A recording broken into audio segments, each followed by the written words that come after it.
അച്ഛൻ ആദ്യമായിട്ട് സെമിനാരിലേക്ക് പോയ സമയത്ത് ഫാമിലി വിട്ടു പോകുമ്പോൾ അന്ന് അച്ഛൻ അത് വിഷമമായിട്ട് ഫീൽ ചെയ്തോ? ഇപ്പൊ അച്ഛൻ എങ്ങനെയാണ്? കംഫർട്ടബിൾ ആണോ?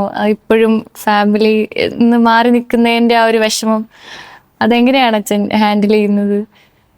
മനുഷ്യനാണല്ലോ, അതുകൊണ്ട് തന്നെ 10ാം ക്ലാസ് കഴിഞ്ഞ് 15 വയസ്സ് പ്രായത്തില് 10-15 വർഷക്കാലം വീട്ടിൽ നിന്ന് അപ്പൻ, അമ്മ, 2 സഹോദരങ്ങള്.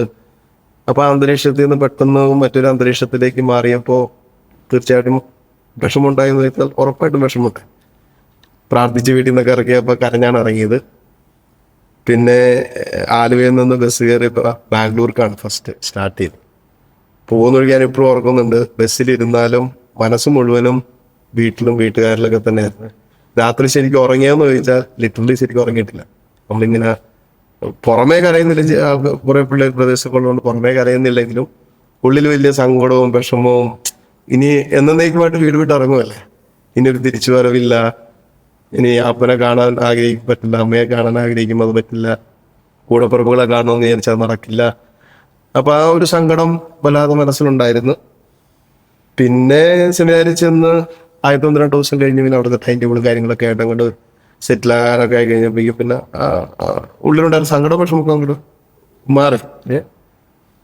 പിന്നെ നമ്മള് ഇടയ്ക്കൊക്കെ അവധിക്കൊക്കെ വരുമ്പോൾ വീട്ടിൽ വന്ന് തിരിച്ചു പോകുമ്പോൾ വിഷമമുണ്ടാവും.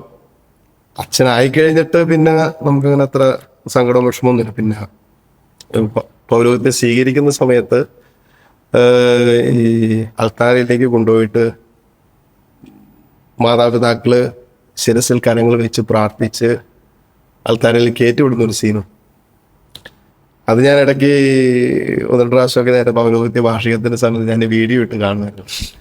അതിനകത്ത് ലിറ്ററലി ഞാൻ കരയുമോ, എൻ്റെ അമ്മ കരയുന്നുണ്ട്. അപ്പൊ അമ്മയുടെ കണ്ണുനീര് വീഴുന്ന എനിക്ക് ഫീൽ ചെയ്യാം. അപ്പൊ നമ്മളും അതിനോടൊപ്പം കരയുക. കാരണം എന്നേക്കുമായിട്ട് മകനെ അൾത്താരയിലേക്ക് മാതാപിതാക്കൾ കൊടുക്കുകയാണ്. അപ്പൊ ആ ഭാരം നമുക്കും ഉണ്ട്. കാരണം എന്നേക്കുമായിട്ട് നമ്മൾ വീട്ടിൽ നിന്ന് പോരുവാണ്. അപ്പൊ ആ വൈദികനാകാൻ ഇറങ്ങി പിന്നെ ശുശ്രൂഷ ജീവിതത്തിലേക്ക് അരിസ്മയിലേക്കാണ് വന്നത്. ശുശ്രൂഷ ജീവിതത്തിലേക്ക് ഇറങ്ങിക്കഴിഞ്ഞ് അതിനോടൊരു കമ്മിറ്റ്മെന്റ് എടുത്തപ്പോൾ ഏൽപ്പിക്കപ്പെട്ട ശുശ്രൂഷയോടും ദൗത്യത്തോടൊക്കെ വചനത്തോടൊക്കെ ഒരു ദാഹം ഉണ്ടായി സമർപ്പണം ചെയ്യാൻ തുടങ്ങി കഴിഞ്ഞപ്പോൾ സംഭവിച്ചത് എന്താന്ന് ചോദിച്ചാൽ കർത്താവ് വാഗ്ദാനങ്ങൾ വിശ്വസ്തനാണ്. സംശയമൊന്നും ഇല്ലല്ലേ? നിനക്ക് സംശയം കാണുമായിരിക്കും, എനിക്ക് സംശയമില്ല. അപ്പോ വാഗ്ദാനങ്ങൾ വിശ്വസ്തനായ ദൈവം പറഞ്ഞിരിക്കുന്ന ഒരു കാര്യമുണ്ട്, എന്നെ പ്രതി അപ്പനെയോ അമ്മയെയോ സഹോദരങ്ങളെയോ കൂടപ്പുറങ്ങളൊക്കെ ഉപേക്ഷിച്ചാൽ ഇരട്ടി അടുത്തേക്കും. അത് ശരിക്കും ലിറ്ററലി ഞാൻ എൻ്റെ ഈ സമർപ്പണ ജീവിതത്തിൽ അനുഭവിച്ചുകൊണ്ടിരിക്കുകയാണ്.